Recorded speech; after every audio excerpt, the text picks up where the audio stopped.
It's always a good time talking sport on 360 Sport on Trust TV. I am Adeniyi Ajishafe.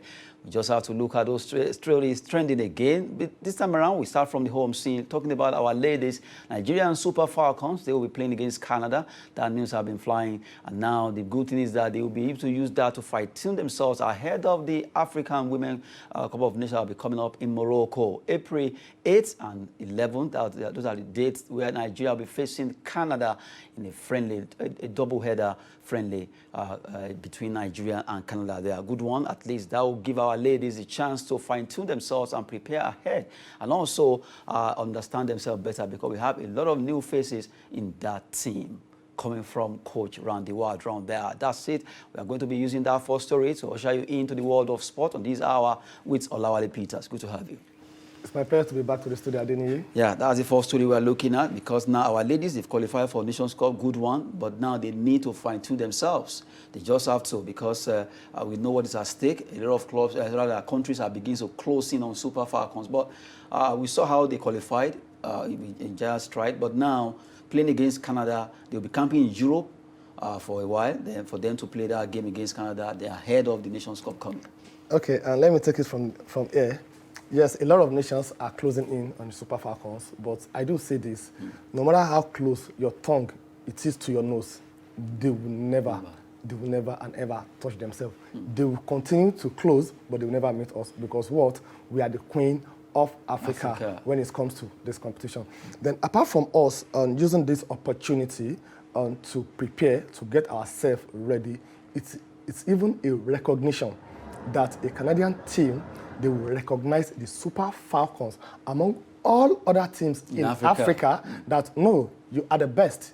You are good at what you do. Yeah, come and play with us. Because what are they doing? They are using that to celebrate their win at the just concluded 2020 Olympic. So they didn't look for any other team or any other country to celebrate or to recognize than Super Falcons. To me, that is enough that we are doing very, very well. However, we should not allow that to get into our heads. So we should use that opportunity to prepare ourselves in terms of statistics, pattern, and strategy for the Nations Cup coming up, I think, in Morocco this year. And also, we should know that it is only when we do very well during the Nations Cup that we'll be able to qualify for the World Cup. So it's a very, very good one. So this will save even our NFF some amount of resources, in doing it, because it is an invitation. So they will cater for some of the logistics. So they are the one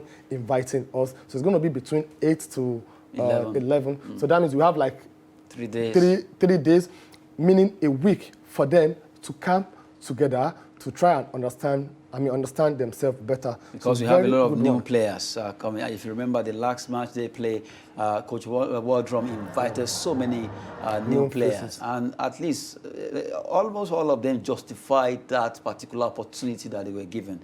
Plumter, the Ifeoma, all of them, they show class that really their invitation was not just because they are Oyinbos or they are playing abroad. But right now, he said that he wants to see how this team can work together and gel as a team. At least that campaign will allow them to be together and also allow them to know themselves better. Okay, and I think one thing about you being a professional footballer or a professional in whatever you do, for you to blend with the existing team shouldn't take you that much. It's just about instruction and pattern.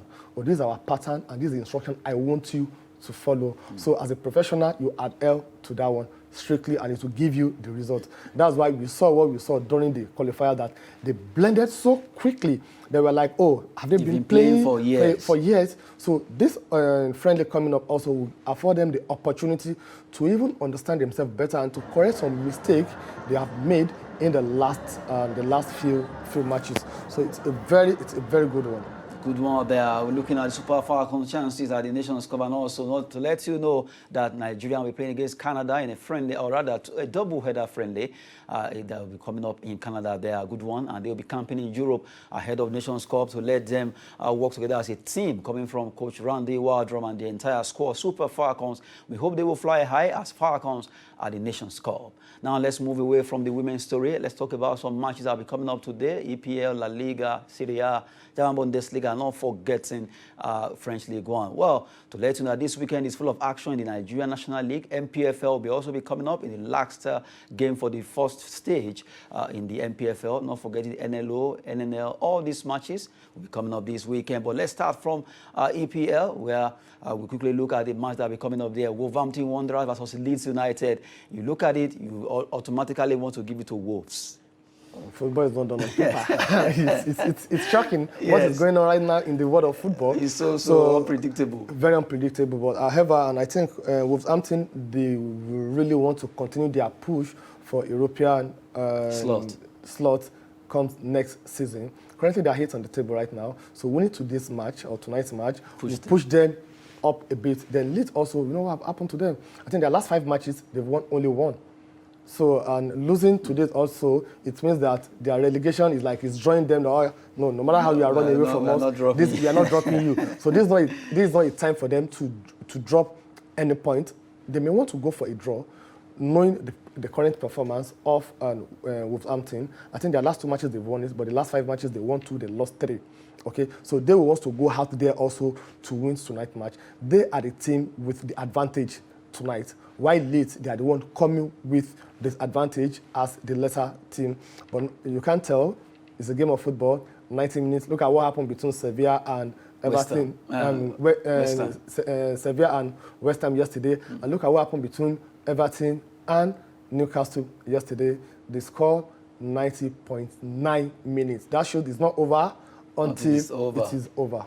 Good one there. Well, Wolverhampton Wanderers, Leeds United, a match to watch there in the English Premier League for tonight. Now, let's move away to other matches coming up. One by one, we pick them. Let's look at the one in Spanish La Liga that will also be coming up between Getafe and Atletico Bilbao.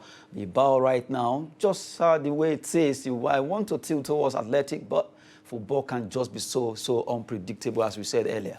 Especially the team that are fighting relegation, or the team that are trying to get their bearing in terms of performance, so they can surprise you, they can do anything. Definitely everybody want to give it to Atletico Bilbao, but you can't say until the end of the game. Getafe may come up and surprise the Atletico Bilbao, but I see Atletico Bilbao winning the match, knowing what is at stake currently.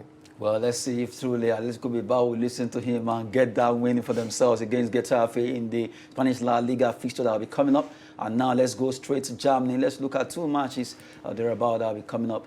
German Bundesliga, one rather. Well, Borussia Mönchengladbach versus Bochum 1848. That game seems to be like BB. You want to give it to Bochum 1848 versus Borussia. Borussia Mönchengladbach, if you look at what they've done so far, like 2 seasons ago, you quickly picked them, but now they are not so fantastic like they used to. But who knows? Maybe they can just travel away and win against Bochum 1848. Okay, in football, there's difference between class and form. Form is permanent. Class is something that, fantastic class yesterday, but today you go back there. So currently now, I'll give it to 1848 because they are doing very well. They have the form currently now. The performance currently now, it's top notch. So I see them having an edge over the Borussia. We shouldn't be looking at the history of what happened. It's like someone telling me that, the best club in the world now is that Aston Villa is better than Arsenal because Aston Villa have won more trophy. They've won European Cup, but Arsenal are yet to. You can't compare that. You look at what is happening currently now. So currently, I think 1848 are doing far better, and I see them winning tonight's match. But you can't say a surprise can come in. And one thing about German's Bundesliga, it's not that very interesting for people to watch, probably because they look at it as if it is not Bayern Munich, it will be Borussia Dortmund. If it is not Borussia Dortmund, so it's not quite. So I think they need to have more investment. There needs to have more people going in there. Now, Erling Haaland now, from what we had, we don't have it. It's true. It's either it goes to Manchester City or it goes to Barcelona. So they have when he leaves again, there will be vacuum for a star they will be looking up to. So what they do, I think they just they bring out a star and 2-3 seasons. Sell him off. We'll sell him off like Aubameyang. We have them. We saw JJ Okocha also. So we have a lot of players like that. That maybe they are just like a feeder team that beats player. While people that will buy the player will just when its time comes can't take the money. That's why they call they call the French league Farmers League and call German league Breeders League. What a way to go. We've been looking at football activities there. Now let's go to Italian Serie A. Matches will be coming up there. Matches rather. Let's look at two matches. Spezia, Sassuolo, Genoa, Torino. Those are the games coming up. Torino will be traveling to Genoa and play that particular game. Well, let's see. Can Olaino team, would they be able to win that game? Sassuolo, Spezia. Yeah, I think they should be able to win the match. That's Torino versus Genoa. Yes, Torino versus Genoa. They should be able to win the match, because there's one thing about football is we are all coming to play 11-11. Irrespective of the amount of money we are playing, what really matters is the concentration that you have during that 90 minutes. It's like we are driving on the highway. Once you close your eyes for 30 seconds, you know what happened? You have the road. So the same thing happens when you are playing football. If you just miss that concentration, that communication, and that concentration, the 3 C's, just for 1 minute, within 2 minutes, you can concede 2 or 3 goals. So it's not going to be about, oh, you've been doing very well. What are you doing at that point in time? So anything can happen. They can win. They can win. Let's see if Torino can defeat Genoa at home. Looking at that particular, those games coming up in the Italian Serie A. Well, weekend matches are actually started from the top 5 league in Europe. We've been looking at those matches that will be coming up. Don't forget the Nigerian league will also be coming up this weekend, starting from Saturday, Sunday. Matches in NLL, Nigerian National League will also be coming up. Not forgetting the NLO. Nationwide League 1 have also kick-started, and a lot of Nigerian footballers, both in the third tier NLO, second tier NNL, and also the top Apex League in Nigeria. MPFL are not, they can't just stop playing football. They are happy. But MPFL will be going on break after this match for this weekend for the next 14 days for them to come back and play football. Now, let's go straight to France. Let's look at a match coming up in French League 1 as Troyes will be playing against Saint-Etienne. I'm sure some people that watch TV, they'll be like, what kind of teams? What are these teams? Troyes, Saint-Etienne. And you know the funny thing is that by the time you look at the players, in the next 2-3 years, you see one particular player coming out to shine a big role. You'll be like, where did he come from? They'll tell you, oh, that player that played in Troyes. Look at Kante, that is now a big man in Chelsea. When he started like that, from France, they're unknown till he got to Leicester, and then everything blew, boom. Okay, I think what's happening in French team also, it's similar to what's happening in the German also. They are more like the big players, because you see a lot. Look at Mbappe. Look at Dombele. We have a lot of stars like that also. You're like, who are they? When did they start? But let a big club come for them, like PSG, for example, come for them. Barcelona, come for them. Real Madrid, come for them.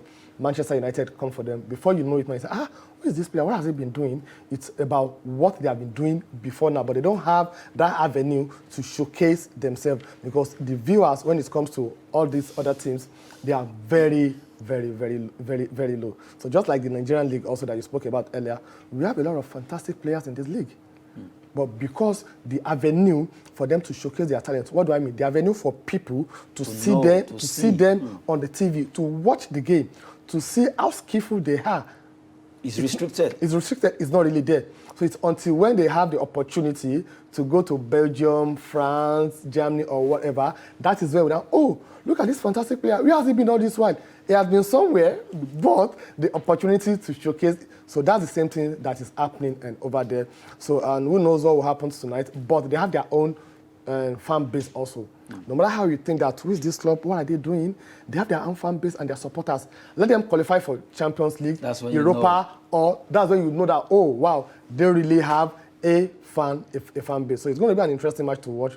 And just like you said, you see now, Nantes Nigerian player Simon Moses is generating a lot of interest from clubs coming to see if they can sign him, because they've watched him at the Nations Cup, they've watched what he's doing for Nantes. And before you know it now, if a big club or bigger club should come for him now, let's assume Liverpool or Borussia Dortmund or Man City, all these big clubs come for him, people will be like, Simon Moses, where has he been playing? He has been with Nantes all this while. So that's why a good football team, they must have a good poacher, a good scouter, that we know where to look for talent. So it's not until when you are already out there, they can buy you very cheap. That's one thing I like about Arsenal. They go in No. quickly and pick you. Look at Saka. Bukayo Saka. Nobody ever. Look at what he's doing. We have the likes of them. Look at Aneka. Do you know how much they bought Aneka? And do you know how much they sold Aneka? So that is one thing about a good club like that. They have a good poacher that will look at, oh, how can I poach this player? Has a future. He has a future. Let's get him at 20,000, 50,000, 100,000, and let us groom him for 1, 2, 3 years. And at the end of the day, we can sell him 50 million. So that's a very good one that needs to be looked into by most of this club also. All those clubs need to look into their style of buying players because you just have to have a future eyes. That's it, coming from a poacher that knows how to sight players who can bring a lot of good investment for their clubs. Coming from Olawale Peters there, we've been looking at matches and also enjoying ourselves in the studio. Let's talk about this particular Nigerian, a player who has been doing well for Russia, CSK Moscow, Chidera Ejuke right now. Because of the crisis rocking between Russia and Ukraine, well, he's among those players that has been affected, and Dutch club Heerenveen reached out to CSK Moscow for Chidera Ejuke. Chidera Ejuke, let me quickly give you a little background of him. He used to play for Gombe United in Nigeria before he moved to Heerenveen in the Dutch Eredivisie League there. From Dutch Eredivisie League, he played about 25 matches for them, scoring 9 goals before he traveled away from there, but taken over by CSK Moscow. They bought him for a whopping 12 million euros. And after moving there, he has been with them. And now look at the crisis there. So he has to play football. And according to the FIFA special window that is open, this player like this can easily move. That's why Heerenveen right now, his former club now, coming for him to buy him to join them. And they are ready to pay for Chidera Ejuke's contract for him to move away from Russia and come back home. That's a good thing. That's a good thing. Why do I say so? When you're living a particular club, you should live in good terms. So in case you have an issue, you see people coming. That's what happens to him. If he's not a good player, if he doesn't have the right attitude, they won't even remember him anymore. However, you should not go on panic buying.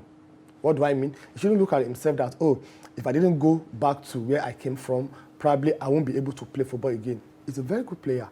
And this World Cup qualifier also is an opportunity for him again to showcase his talents. So you should watch it very well. Probably we'll see other clubs that are known that will come for him. You shouldn't look at money. You shouldn't look at money. You should look at his future, what will happen to him, and where he can get a good playing time. They are calling him back now. Is there available position for him, or is it going to be on the bench?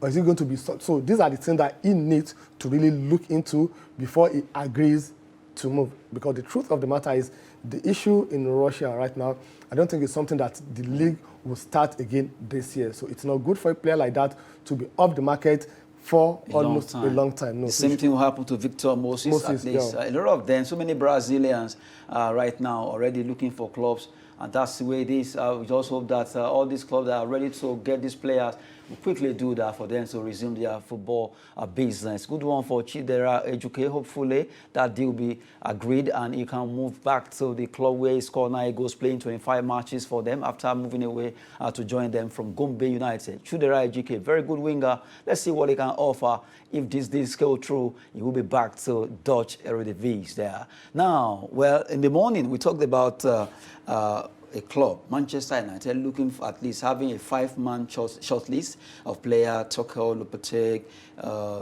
Luis Enrique, Erik ten Hag, and not forgetting Pochettino, which one of them they will pick. But you raised the point by saying it's not even the coach that's the issue here, the players. And that's because of this story I'm going to take, which says, coming from Darren Bent, a former player, now saying that Manchester United should ask Pogba, Ronaldo, Maguire, he even mentioned Cavani, he mentioned a lot of players I mentioned that, well, for him, Darren Benson, for him, ex-Tottenham player, says that Manchester United, first of all, for Ronaldo, it's not as if he's saying he's totally out, but for the sake of so many reasons, like ego, like that, a lot of, because right now he's still the main star of that club, and if things are not going his way, he could actually not go well with him and the entire squad, so let him go. He also make a case for Pogba that, yes, despite the talent that Pogba have, he has not been able to show the Man United fans that I can do this. He's always so flamboyant and swagalicious, let me borrow that English. And then we look at Cavani, age is there, and really he wants to leave. And then for Maguire, he said, okay, for him, he's not seen that player, even though he's from England, it doesn't deserve to be there. But he said, okay, they should leave Varane. Varane is good enough. They should keep him. They should keep Sancho. He mentioned some players. And for Fred, he said, well, Fred, he doesn't know where to place Fred. It was just at least analyzing Man United as a club. And for you now, how do you see that statement coming from Darren Bent that they should ask these players? I agree with him 100%, sincerely. The problem they're having in Manchester United, like we've been saying repeatedly, it's not the coach. It's not the coach. They've changed about 6 coaches. The problem's still the same. And we're talking about good coaches that have done very, very well on the pitch, off the pitch in terms of discipline, but still the same thing still. So that shows that the coaching issue is not what they should be looking into. Now, Ronaldo issue. Sincerely, Ronaldo coming back to that Manchester United, it's not even a good thing to start with. Number 2, the way they are playing Ronaldo week in, week out is not the way they should be playing Ronaldo if they really want him to stay in there. Ronaldo is old. He's still good, he's still fantastic, but he's not someone that will play 90 minutes today, 90 minutes tomorrow. However, if you're a coach and you have the likes of Ronaldo in your team, you have no other option or choice than to play him, except you are someone like Alex Ferguson, Arsene Wenger, or someone like Jose Mourinho that will say, no, you can't be playing 90 minutes because they still have some good players. And Elanga is there. You need a coach that said, Ronaldo, please be on the bench. Let Elanga play 70, 75 minutes. Then you come in with your experience and strength. And the strength to win the game. Sancho is there, he's doing very well. Even look at Rashford. Look at Lingard. They have players that can do it. Young, athletic players that can do it. But all these old players that we have, Maguire, Kai, I can't sign him for free. £80 million. Leicester City made a lot of money from the sales of that player. Sincerely, it's a catastrophe in their defense. And now, from the way it is, look at English squad that they just released. They dropped Sancho, Maguire is there, and all the. Come on, at times we wonder how they do their. You know how it goes now. You know how it goes. If they should drop Maguire and something happens, the press. They will attack them. Southgate will like, I want to drop this job. I was reading Southgate's statement. I was like, wow, is this Gareth Southgate talking? That's football. Well, we've been looking at Manchester United. Well, with all due respect to that club, in fact, if not the greatest club so far, but things are not going well. The mentality of those players just have to change. That's why Darren Bent, ex-Tottenham Hotspur player, saying, well, if you want to win any trophy next season, do away with this player like Ronaldo, Pogba, not forgetting Cavani, and also Maguire. All these players should go if you want to win and get new legs and play that much more, be able to turn things around with the winning mentality. Because for the way it is right now, the problem is not about the coach. The problem is the players. Coming from Darren Bent, that will be our last straw on the show. We've been talking with Olawale Peters. Once again, thank you very much for coming. It's my pleasure being here, Adini. Good one there. Well, watch out for actions for the weekend. 360 Sport will be coming up on Saturday. Well, we just have to go right now. I am Adeni Ajishafe. Thanks for watching.